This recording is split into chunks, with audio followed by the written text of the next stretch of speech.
en este slide y tiene su origen en dos palabras griegas. Tribos, que quiere decir fricción, y logos, que quiere decir conocimiento.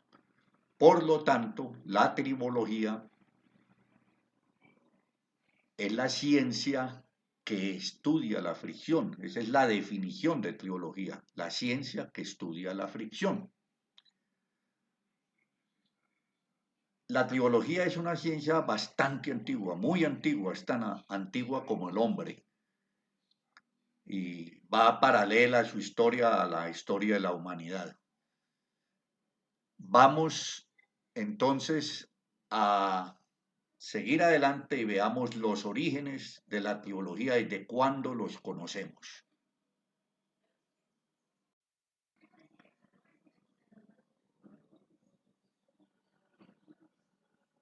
Hay restos que nos indican que las grandes construcciones del tiempo antiguo, especialmente en Sumeria, que es anterior a Egipto, se dice que Sumeria inició la historia del hombre, es muy antigua, tiene más de 6.000 años, va casi hasta los 10.000 años. Sumeria es una región que se ubicó entre los ríos Tigris y Éufrates, en el Medio Oriente asiático.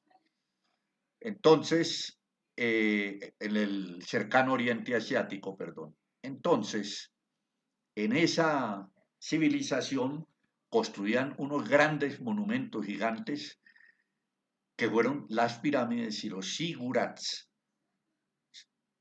Los zigurats son pirámides escalonadas, son más pequeñas que las otras pirámides como tal, que son pirámides rectas, y ahí las vemos en esta foto. Y este es un zigurat, este es un zigurat y este es una pirámide. Muy bien.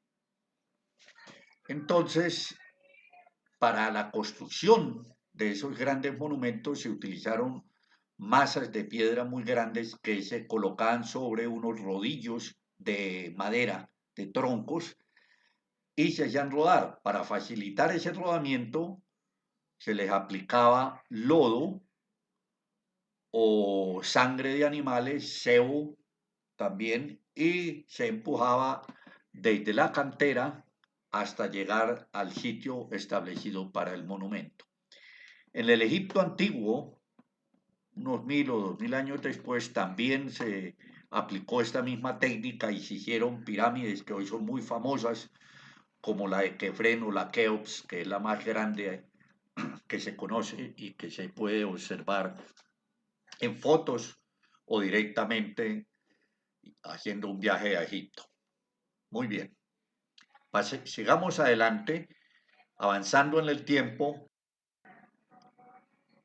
y encontramos hoy que la tribología se aplica tanto en los vehículos de última generación, vehículos actuales, como en maquinarias, equipos especiales industriales, como puede ser la turbina que aparece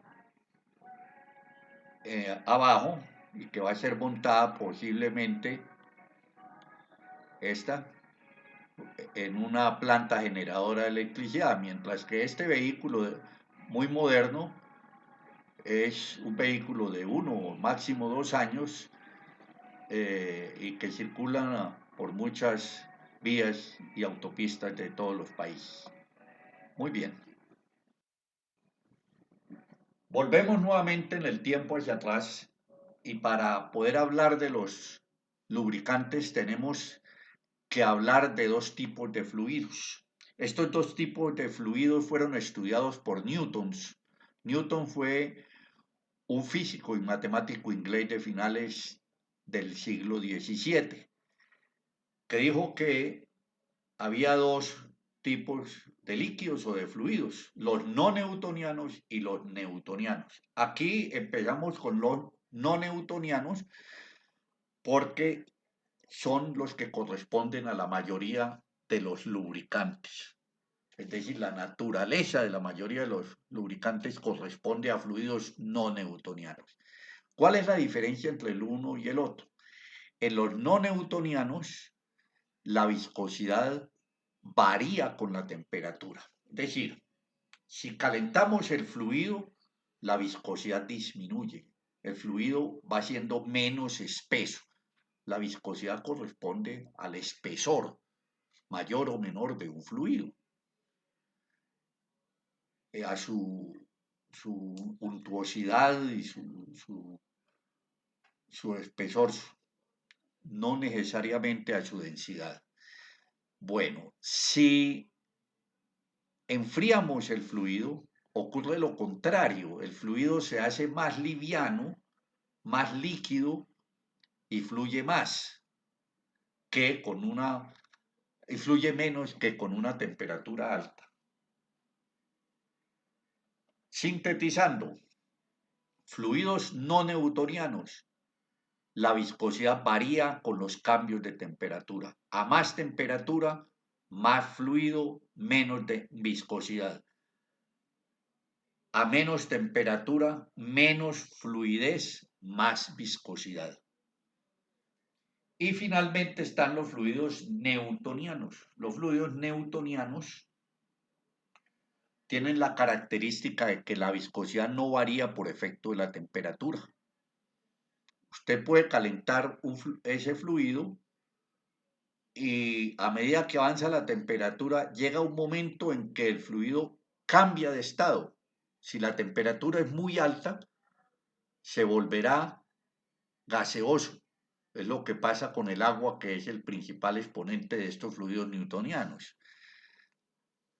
El agua, si usted la calienta mucho, comienza a hervir, comienza a evaporarse y se convierte en gas a medida que la temperatura se eleva. La temperatura promedio de ebullición, de cambio de estado del agua, son 100 grados a una altura de nivel de mar, donde estemos haciendo este ejercicio.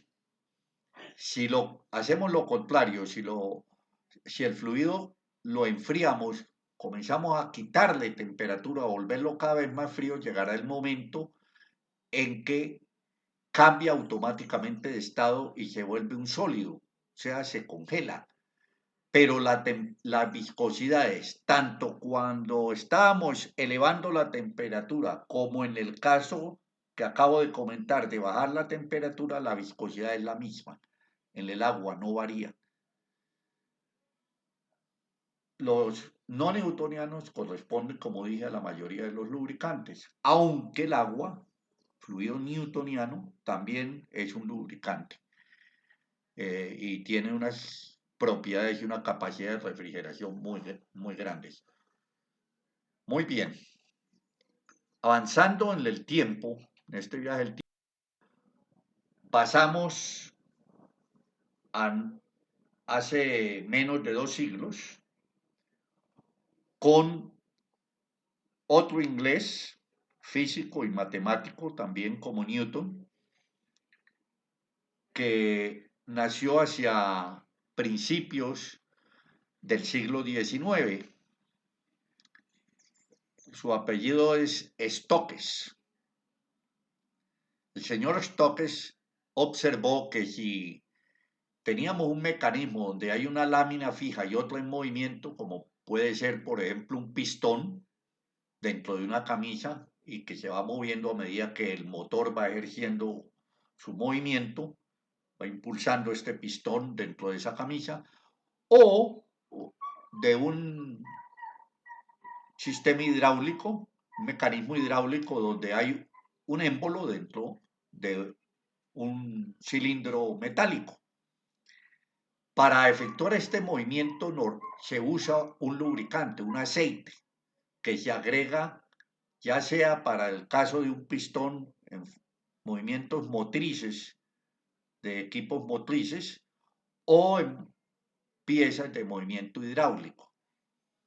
Ese aceite, según su viscosidad y según la presión con que se esté agregando, tiene una película de un espesor determinado que aquí en la gráfica vemos como H. Y ese espesor lo podemos imaginar como la superposición de varias capas de lubricante. Una capa que está adherida a la lámina en movimiento, al pistón en movimiento, al émbolo en movimiento. Y otras capas, como puede ser la de que llega a la mitad del espesor de H de la película de lubricante.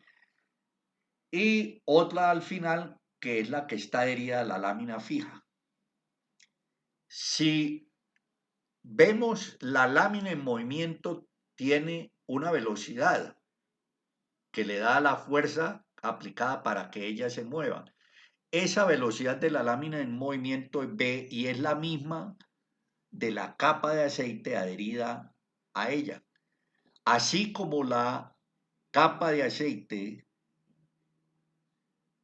ese slide de aceite de la mitad del espesor total de la película lubricante tiene la mitad de la velocidad y así va disminuyendo hasta llegar a cero para la capa de aceite o película de aceite adherida a la lámina fija. Con estos toques definió el concepto de viscosidad, que es igual al esfuerzo cortante. Se dice esfuerzo cortante porque al moverse el pistón con una fuerza determinada tiende a romper la película del lubricante. Por eso se llama esfuerzo cortante. Y ese lubricante, de acuerdo a sus características, tiene una tasa de cizallamiento, una capacidad de cizallarse, de romperse, con mayor o con menor esfuerzo. Y definió como viscosidad a la fuerza aplicada por unidad de área, o sea, la fuerza para mover el pistón por toda la superficie, todo el área del pistón. Ese es la fuerza aplicada, eso es la fuerza aplicada por unidad de área, dividido por la velocidad de la película de aceite, la velocidad de toda esa película, tanto de la que está adherida a la lámina en movimiento como la que está adherida a la lámina fija. Entonces eso es un delta de velocidad que va desde V hasta cero en la velocidad de la capa adherida a la lámina fija. Y Stokes denominó eso como viscosidad absoluta o viscosidad dinámica. Y es el producto de dos cocientes, que es fuerza sobre área, dividir la fuerza con que se mueve el pistón sobre el área del pistón, dividido por la velocidad de ese pistón y a su vez de la película de aceite adherido a ese pistón, dividida por el espesor de la capa de lubricante, de la película de lubricante. Si esa ecuación que vemos ahí al final la dividimos por la densidad o la gravedad específica del lubricante, tendremos la viscosidad cinemática, que es el tipo de unidad que se utiliza para denominar la viscosidad de los lubricantes en todo el mundo. Muy bien, con esto terminamos y hemos aclarado la lección anterior en lo de los fluidos newtonianos y no newtonianos que corresponden a los lubricantes y los invito a una próxima charla a finales de este mes donde veremos el capítulo segundo, que es la continuación para ir entrando en materia sobre características de lubricantes. Gracias por su audición, por el interés, también por las críticas constructivas que me hagan para así aprender. Y cualquier consulta, les doy mi mail y mi celular, donde con todo gusto puedo atenderlos. Hasta pronto y muchas gracias.